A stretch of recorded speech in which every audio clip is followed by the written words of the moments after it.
Hello friends, आज के इस वीडियो में आप सभी का स्वागत है। आई होप आप सब बहुत अच्छे होंगे। आज के इस वीडियो में हम मॉडर्न हिस्ट्री की इम्पॉर्टेंट टर्मिनोलॉजी जो हमारे एग्ज़ाम में बहुत रिपीटेडली क्वेश्चन पूछे जाते हैं और हमसे गलत होने के भी इसके चांसेस बहुत रहते हैं। ठीक है, आज हम इसको कवर कराएंगे और पीडीएफ भी आपको हम टेलीग्राम चैनल पे सेंड कर देंगे, जिससे आप इसको बार बार रिवाइज करते रहिएगा। इसमें सिर्फ वही क्वेश्चन है जो बहुत ही इम्पॉर्टेंट हैं आपके एग्ज़ाम के लिए। स्टार्ट करते हैं वीडियो। फर्स्ट हमारा जो है, भारत में यूरोपियों के आगमन व उनकी कंपनियों की स्थापना वर्ष का क्रम पूछा है। एक हम ट्रिक लेके चलते हैं, PTE और F, है ना। इसके थ्रू हम क्रोनोलॉजी इसकी याद रखते हैं। P से पुर्तगाली, यानी कि कब आए थे, स्थापना वर्ष इनका कब था, 1498 में था। ठीक है। और डच कब था, डच जब का आगमन 1595 में था। अंग्रेज 1600 में थे और फ्रेंच कब थे, 1664 में थे। ठीक है, नेक्स्ट देखते हैं। भारत में यूरोपियों द्वारा स्थापित प्रथम फैक्ट्री, वो तो आने का क्रम हो गया, ये क्रम है जब उन्होंने अपनी फैक्ट्री स्थापित की थी। ठीक है, तो पुर्तगाली जो थे वो कहाँ पे अपनी फैक्ट्री स्थापित की, कोचीन में। कब की, 1503 में की। डच ने प्रथम फैक्ट्री मसूलीपट्टनम में की, कब की, 1605 में की। अंग्रेज ने सबसे पहली अस्थाई जो थी वो मसूलीपट्टनम में की, जो स्थाई थी वो सूरत में की। कब की, 1611 में की। डेनिस कब आए थे, डेनिस का था ट्रेकोबार, तमिलनाडु में। ठीक है, और कब स्थापित की थी, 1620 में। फ्रांसिस थे, वो थे सूरत में। ठीक है, उनकी जो प्रथम फैक्ट्री थी वो सूरत में थी। कब थी, 1668 में थी। तो ये उनकी जो प्रथम फैक्ट्री स्थापित करने से रिलेटेड क्वेश्चन आता है, उसको हम इस तरीके से पढ़ के सॉल्व कर सकते हैं। नेक्स्ट हमारा क्वेश्चन है, भारत में पुर्तगाली वायसराय, जो प्रथम ये वायसराय था, ये था फ्रांसिस्को द अल्मीडा। इसका जो समय काल था वो था 1505 से 1509 के बीच में। ठीक है, इसी ने ब्लू वाटर पॉलिसी, है ना, जिसे नीले शांत जल की नीति का संचालन कहते हैं, इसी ने किया था। पुर्तगाली जो थे, ठीक है। फिर जो नेक्स्ट हमारे आते हैं वो है अल्फांसो द अल्बुकर्क। ठीक है, इसका टाइम पीरियड था 1509 से 1515 तक। इसने क्या किया था, इसको वास्तविक संस्थापक कहते हैं। वास्तविक संस्थापक, इसको कैसे याद कर रखेंगे, जो हमारी कर्क है ना, यहाँ पे पीछे कर्क आ रहा है, कर्क हमारी क्या है, वास्तविक लाइन है ना, तो इससे याद रखिएगा कि जो कर्क था पुर्तगाल में वो क्या था, वास्तविक संस्थापक था। इसने क्या किया, 1510 में बीजापुर के सुल्तान यूसुफ आदिल शाह से गोवा को जीत लिया था। कब जीता था, 1510 में। पुर्तगालियों को भारतीय महिलाओं के साथ विवाह को प्रोत्साहित किया। इसने क्या किया था, भारतीय महिलाओं को विवाह के लिए प्रोत्साहित किया था। किससे, पुर्तगालियों से। अगले जो हमारे हैं वायसराय इसमें पुर्तगाल के, वो है नीनो डी कूना। इनका जो टाइम पीरियड क्या था, 1529 से 1538 में था। गोवा को पुर्तगालियों की राजधानी बनाया था इन्होंने। ठीक है, सेंट टीमे तथा हुगली में पुर्तगाली बस्तियों की स्थापना की थी। कहाँ की थी, जो सेंट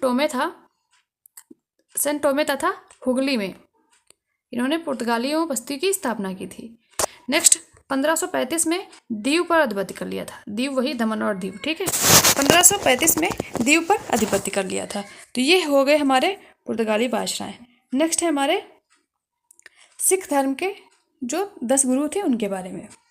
पहले गुरु जो थे वो थे गुरु नानक देव जी। ठीक है, गुरु नानक देव जी, इनका जीवन काल जो था 1469 से 1539 तक था। ये सिख धर्म के संस्थापक थे। ठीक है, इन्होंने ही गुरु लंगर की शुरुआत की थी। क्या किया था, गुरु लंगर जो था, जो लंगर लगता है ना, भोजन कराया जाता है, वो गुरु नानक देव जी ने ही स्टार्ट की थी। अगले गुरु थे गुरु अंगद जी। इनका टाइम पीरियड 1504 से 1552 तक था। इन्होंने क्या किया था, जो गुरुमुखी लिपि है उसी का आविष्कार किया था। अगले गुरु थे गुरु अमरदास जी। इनका जो टाइम पीरियड है वो 1479 से 1574 तक है। इन्होंने क्या किया था, आनंद कारिज विवाह समारोह की स्थापना की थी। ठीक है, आनंद कारिज विवाह समारोह की स्थापना की थी। किसने की थी, गुरु अमरदास जी ने की थी। फोर्थ गुरु हैं गुरु रामदास जी, इनका टाइम पीरियड है 1534 से 1581 के बीच में। इन्होंने क्या किया था?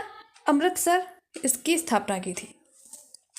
अमृतसर में जो स्वर्ण मंदिर बना है उसका निर्माण इन्होंने शुरू किया था। ठीक है, नींव इन्होंने रखी थी। नेक्स्ट गुरु हैं 5वें नंबर के गुरु अर्जुन देव जी। इनका टाइम पीरियड है 1563 से 1606 तक। इन्होंने आदि ग्रंथ की रचना की थी। ठीक है, स्वर्ण मंदिर जो नींव रखी थी गुरु रामदास जी ने, अमृतसर जो स्वर्ण मंदिर की, इसका निर्माण पूरा किसने करवाया था? गुरु अर्जुन देव ने करवाया था। गुरु अर्जुन देव ने ही आदि ग्रंथ की रचना की थी। अगले गुरु हैं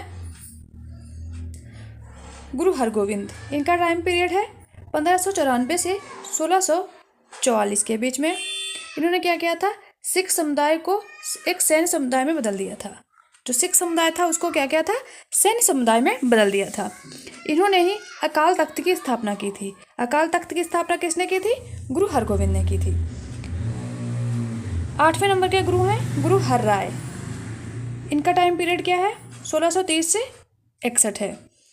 फिर अगले 9th गुरु थे गुरु हरकिशन। इनका टाइम पीरियड है 1656 से 1664 के बीच में। और 10th नंबर के गुरु थे वो हैं गुरु तेग बहादुर जी, जिनका टाइम पीरियड है 1621 से 1675 के बीच में। 1621 से 1675 के बीच में इन्होंने क्या किया था? आनंदपुर साहिब की स्थापना की थी। किसने की थी? गुरु तेग बहादुर ने आनंदपुर साहिब की स्थापना की थी। अगले गुरु हैं गुरु गोविंद सिंह जी। गुरु गोविंद सिंह का जो टाइम पीरियड है वो है 1666 से 1708 के बीच में। इन्होंने खालसा नामक योद्धा समुदाय की स्थापना की थी।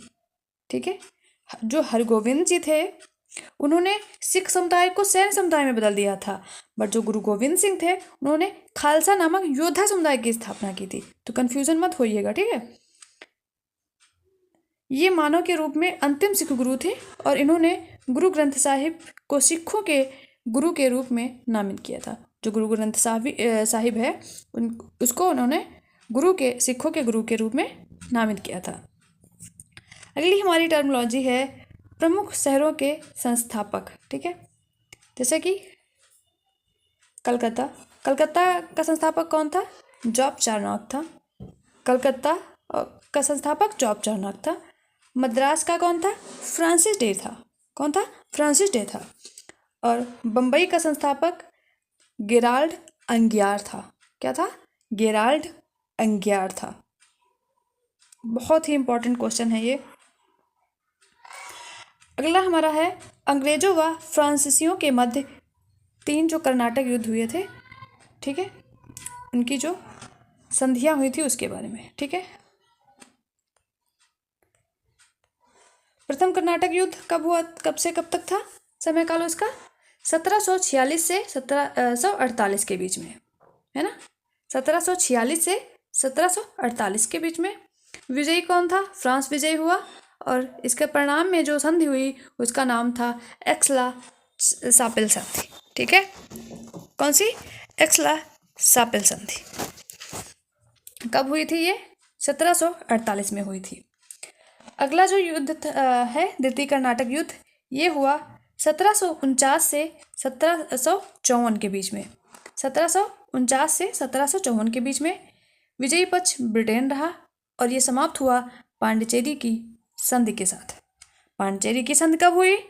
पांडिचेरी की संधि जो हुई वो हुई 1754 में। ठीक है, अगला जो युद्ध हमारा था तृतीय कर्नाटक युद्ध, ये कब हुआ? ये हुआ 1758 में और 1763 तक चला। कब हुआ? 58 से 63 तक चला। इसका विजयी पक्ष ब्रिटेन रहा और ये समाप्त हुआ पेरिस की संधि के साथ। पेरिस की संधि कब हुई? 1763 में हुई। अगला हमारा है आंग्ल मैसूर। आज तक का जो वीडियो है ये यहीं तक रखते हैं। ठीक है, छोटा छोटा वीडियो बनाएंगे, बहुत ही इंपॉर्टेंट क्वेश्चन रहेंगे। आप बस इसको 2-3 बार देखिएगा और अगर आपको अच्छा लगता है तो इसे दोस्तों के साथ शेयर कीजिएगा, वीडियो को लाइक कीजिएगा, चैनल को सब्सक्राइब कीजिएगा। Thank you so much for watching the video. मिलते हैं नेक्स्ट वीडियो में।